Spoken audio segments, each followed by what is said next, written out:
Library खोलें और उसमें स्वयं सहायता समूह की दीदियों से जुड़े हुए जो परिवार हैं उनके बच्चों को अगर एंट्री दें तो हमारे बच्चे कम से कम फीस में शिक्षा प्राप्त कर सकते हैं। एसी है, पंखा है, शांत वातावरण है, अपनी अपनी एक टेबल है, वाईफाई, इंटरनेट सुविधा, कंप्यूटर, बच्चों को जो भी पढ़ाई के लिए चाहिए वो सब कुछ अवेलेबल है।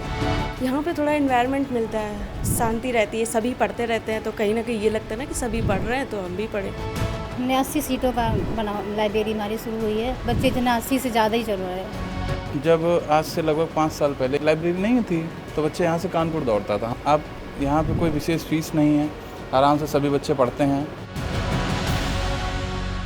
स्वयं सहायता समूह की दीदियों को आपने अचार बनाते देखा होगा, अगरबत्ती, धूप बत्ती बनाते देखा होगा, गांव में आटे और मसाले की चक्की चलाते हुए देखा होगा। लेकिन आज हम आपको जिन दीदियों से मिलाने जा रहे हैं समूह की, वो इन कामों से हटकर कुछ कर रही हैं। वो ग्रामीण क्षेत्रों में कैसे जो वहाँ के लड़के लड़कियाँ हैं उनको बेहतर शिक्षा मिल सके, उसके लिए जो सुविधाएं हो सकती हैं वो कैसे दी जाएं, इस पर वो लोग यहाँ पर काम कर रही हैं। हम पहुँचे इस समय कन्नौज की ठठिया में और आप देख सकते हैं कि हम एक लाइब्रेरी में मौजूद हैं। यहाँ पर बहुत सारे ये बच्चे जिनको आप देख पा रहे हैं, इनमें कोई पुलिस भर्ती की तैयारी कर रहा है, कोई आर्मी में जाना चाहता है, कोई शिक्षक बनना चाहता है, कोई एसएससी की तैयारी कर रहा है। तो चलिए सबसे पहले हम आपको मिलवाते हैं स्वयं सहायता समूह की उन दीदी से। ज्योति जी, बहुत बहुत स्वागत आज आपका हमारे साथ गाँव जंक्शन पे। ज्योति जी, ये बताइए कि ग्रामीण क्षेत्र में एक लाइब्रेरी चलाना, इस तरह से एक माहौल देना कि बच्चे वहाँ आके पढ़ सकें अलग अलग जगह के, बड़ा अलग दिखता है। हमारी बहुत सी समूह की दीदियां हैं जो बच्चों पढ़ी हैं, बच्चों को पढ़ाना भी चाहती हैं,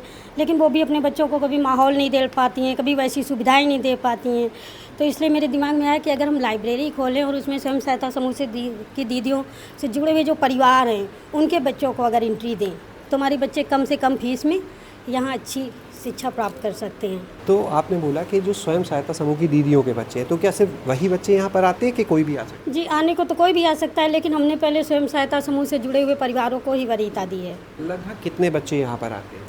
50 बच्चे हैं। लाइब्रेरी का इस समय क्या कितना रहता है? 24 घंटे। रात में भी खुली रहती है? जी, जो बच्चे तैयारी कर रहे हैं वो 24 घंटे रुकते हैं। क्या सुविधाएं हैं इस लाइब्रेरी में? ऐसा क्या है जो बच्चों को घर पर नहीं मिल पाता? सर, हर चीज़ है, एसी है, पंखा है, शांत वातावरण है, अपनी अपनी एक टेबल है, वाईफाई, इंटरनेट सुविधा, कंप्यूटर, हर चीज़ है। बच्चों को जो भी पढ़ाई के लिए चाहिए वो सब कुछ अवेलेबल है। कितना समय पहले शुरुआत की थी इस लाइब्रेरी की? कम से कम 2 साल हो गए हैं। यहाँ पर जो बात होती है इन बच्चों के लिहाज से, क्या बदलाव आ गया? बदलाव यही है कि हमारे यहाँ काफ़ी बच्चे जैसे कि वैसे शायद पुलिस में पास भी हो गए हैं जिन्होंने तैयारी की है। अभी हाल ही में कुछ लोगों ने वो रोडवेज में भी एग्ज़ाम दिए हैं, वो भी पास हो गए हैं। कितनी फीस लेते हैं आप? 300 रुपये। तो इन लोगों से ही बात कर ली जाए जी। जो यहाँ पर इस समय आए हैं। क्या नाम है आपका? प्रगति सिंह। कितना समय हो गया यहाँ? यहाँ हमको 4 मंथ्स हो गए। क्या तैयारी कर रहे हैं अभी आप? हम टीचिंग की तैयारी कर रहे हैं। अपने घर पर ना पढ़ के इस लाइब्रेरी में आके आप पढ़ते हैं? यहाँ पे थोड़ा इन्वायरमेंट मिलता है, शांति रहती है, सभी पढ़ते रहते हैं तो कहीं ना कहीं ये लगता है ना कि सभी पढ़ रहे हैं तो हम भी पढ़ें। पहले घर पे भी पढ़ते होंगे, अब यहाँ पढ़ रहे हैं, दोनों में अंतर क्या देखा? दोनों में यही अंतर है कि घर पे उतना नहीं हो पाता है। घर पे पढ़ाई इतना कह दो कि कंटिन्यू चलती रहे तो नहीं हो पाता है घर पे। क्या नाम है आपका? पूजा। पूजा, क्या तैयारी कर रहे हैं आप? यूपीपी की तैयारी। कब से आ रहे हैं आप यहाँ पे? 6 मंथ हो गए। आप जब यहाँ नहीं आते थे तो अपनी तैयारी कैसे करते थे? इससे पहले घर पे रह के ऑनलाइन तैयारी कर रहे थे, तो फिर जब यहाँ पास में लाइब्रेरी की सुविधा हो गई तो घर से मतलब इतनी अच्छी तैयारी नहीं हो पाती है घर पे, तो यहाँ आने मतलब यहाँ का सब अच्छा सिस्टम लगा तो यहाँ आ गए, तो यहीं से ऑनलाइन तैयारी कर रहे हैं। क्या फ़र्क लगा? यहाँ ऐसी क्या सुविधा मिल जाती है जो घर पर नहीं है? यहाँ का एटमॉस्फेयर मिल जाता है पढ़ाई वाला। घर पे रह के कोई ना कोई डिस्टर्ब ही करता है। यहाँ पे सारे बच्चे जो हैं वो मतलब पढ़ाई करते हैं तो उनको देख के लगता है कि नहीं हमें पढ़ना है, तो इस वजह से। क्या नाम है? सूरज। सूरज। कहाँ से आते हैं सूरज आप? मैं इधर कौलेपुर ठठिया से आता हूँ। कौलेपुर से। कितनी दूर है यहाँ से? यहाँ से पड़ जाता है 5-6 किलोमीटर। 5-6 किलोमीटर। कितना समय देते हैं यहाँ पे लाइब्रेरी में? घर पे काम भी रहता है तो कोशिश करते हैं, जैसे भी मेरा SSC GD का फिजिकल लगा तो मुझे रनिंग भी करनी रहती है, तो रनिंग करने के बाद मैं यहाँ आता हूँ तो इसके बाद 7-8 बज जाता है। कभी जैसे आज मैं रनिंग करने गया था तो मैं यहाँ कम से कम 10 बजे तरफ आ पाया क्या था। तैयारी कर रहे हैं अभी आप? अभी तो फिलहाल मैं UPSI की कर रहा हूँ। पहले कहाँ पढ़ते थे? अभी लाइब्रेरी में कब से आ रहे हो यहाँ पे? यहाँ तो मुझे भी शायद 1 हफ्ता हुआ है। अच्छा, अभी हाल ही में आना शुरू किया। जी। पहले कहाँ पढ़ते थे? इससे पहले मैं इलाहाबाद था, इलाहाबाद से कानपुर आ गया। कानपुर से तो 2-3 एग्ज़ाम क्वालिफाई हो गए तो घर पे फिजिकल की तैयारी करने लगे, क्योंकि घर पे खाने पीने को सब अच्छा था, इस वजह से तो तब से फिर यहीं हैं। क्या नाम है आपका? जी रोज कुमार। आप कहाँ से आते हैं? जी मैं ये जेनेरी पास उदयपुरा पड़ता है, वहाँ से आता हूँ। कितनी दूर है यहाँ? यहाँ से समथिंग 6 किलोमीटर पड़ेगा। जी लाइब्रेरी में पढ़ाई का क्या फ़ायदा आपको दिखता है? घर में सर माहौल नहीं मिल पाता है, यानी इन्वायरमेंट, और काफ़ी काम भी हो जाते हैं। यहाँ पर क्या है, शांति का माहौल रहता है और पूरा मोटिवेट हो जाते हैं एक दूसरे को देख कर कि नहीं चलो पढ़ना है। घर पे क्या है कि 2-2 घंटे हम बर्बाद कर देते हैं, फ़ोन में लगे रहते हैं और रील स्क्रॉल करते रहते हैं, कहीं कहीं कुछ भी कर रहे हैं। और यहाँ पे क्या, यदि 5 मिनट चलाते हैं ना तो ऐसा लगता है नहीं पढ़ लो, पढ़ना है अच्छा, और लोग हमसे आगे निकल रहे हैं, हमें कुछ बनना है। किस तरह से आपके घर की स्थितियों में परिवर्तन हुआ जब आप इस तरह के काम से जुड़े, एक आमदनी का जरिया बना? सर पहले बहुत दिक्कतें आती थी, एक एक चीज़ के लिए सोचना पड़ता था। आज जब दोनों लोग कमा रहे हैं तो सोचना नहीं पड़ता है। ऊपर से बच्चे भी अच्छी शिक्षा पा रहे हैं। 3 बच्चे हैं हमारे, बिल्हौर पढ़ने जाते हैं तो अब आराम से खर्चा निकल जाता है। अगर वो अकेले पढ़ते थे, मतलब अकेले कमाते थे तो काफ़ी दिक्कतें आ जाती थी। ये भी सोचना पड़ता था बच्चों को प्राइमरी स्कूल में पढ़ाएं या कौन सा मतलब बहुत सस्ता सा स्कूल मिल जाए जिसमें पढ़ाएं। तो आजकल दोनों लोगों के कमाने की वजह से ऐसा सोचना नहीं पड़ता है, बच्चों को अच्छी शिक्षा दे सकते हैं। तो यहाँ पर आप सुन रहे थे इस समय ज्योति जी को, इसके अलावा जो बच्चे यहाँ पर पढ़ने आ रहे हैं उनको भी। चलते हैं आपको ऐसी ही और दीदियों से मिलवाते हैं जो इसी तरह से ग्रामीण क्षेत्रों में लाइब्रेरी चला रही हैं और शिक्षा का जो उजियारा है वो फैला रही है। हम इस समय कन्नौज के तिरवा में पहुंच चुके हैं और आप देख सकते हैं कि जहां मौजूद हैं ये भी एक लाइब्रेरी है जहां पर इस समय जो बच्चे हैं बहुत सारे वो पढ़ाई कर रहे हैं। इस लाइब्रेरी को भी शुरू किया है स्वयं सहायता समूह की एक सदस्य हैं विभा यादव जी। उन्होंने सीधे उन्हीं से आपको मिलवाते हैं। विभा जी, ये बताइए, ग्रामीण क्षेत्रों में इस तरह की लाइब्रेरी आप समूह से जुड़ी हुई हैं। कन्नौज की बात करें तो समूह में हमने देखा यहाँ पर कई महिलाएं हैं जो मोमबत्ती बनाने का काम, दिए बनाने का काम, जरदोजी और कढ़ाई का काम भी करती हैं। इत्र नगरी है तो उससे जुड़ी, फूलों की खेती से जुड़ी हैं। लेकिन आपने लाइब्रेरी शुरू करने के बारे में सोचा?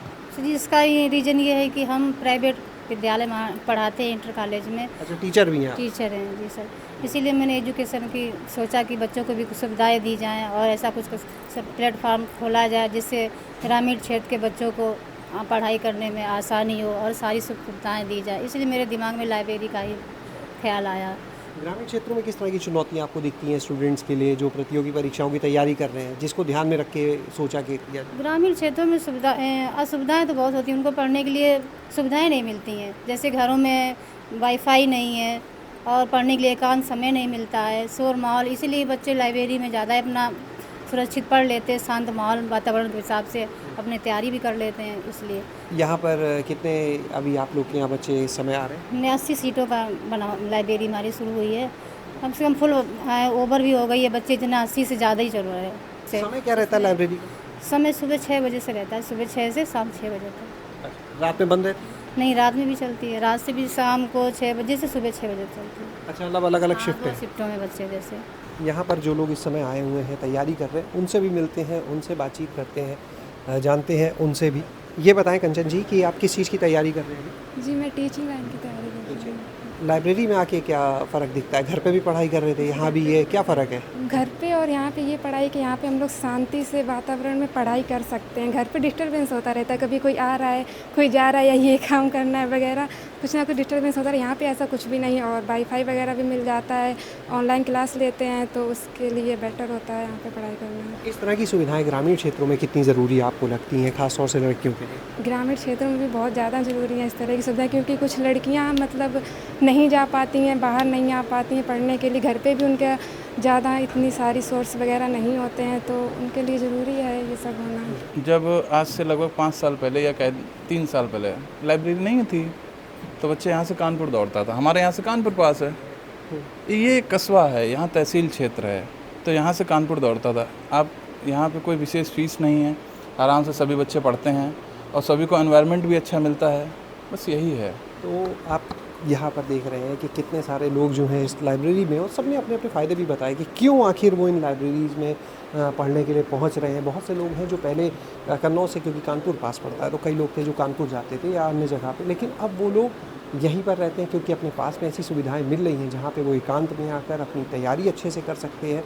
और जो स्वयं सहायता समूह की दीदियाँ हैं वो इस काम को इन ग्रामीण क्षेत्रों में ख़ास तौर से तेज़ी के साथ बढ़ा रही हैं। एक तरफ जहाँ उन्हें खुद के लिए अच्छा रोज़गार मिल रहा है, तो वहीं दूसरी ओर जो इन क्षेत्रों के छात्र छात्राएँ हैं, प्रतियोगी परीक्षाओं की तैयारी करने वाले लोग हैं, उनको भी इससे काफ़ी यहाँ पर मदद मिल रही है अपनी तैयारी में। शैलेश अरोरा, गाँव जंक्शन। गांव जंक्शन को सभी सोशल मीडिया प्लेटफॉर्म्स पर फॉलो करें। व्हाट्सएप चैनल और जीमेल आईडी पर भी संपर्क साध सकते हैं।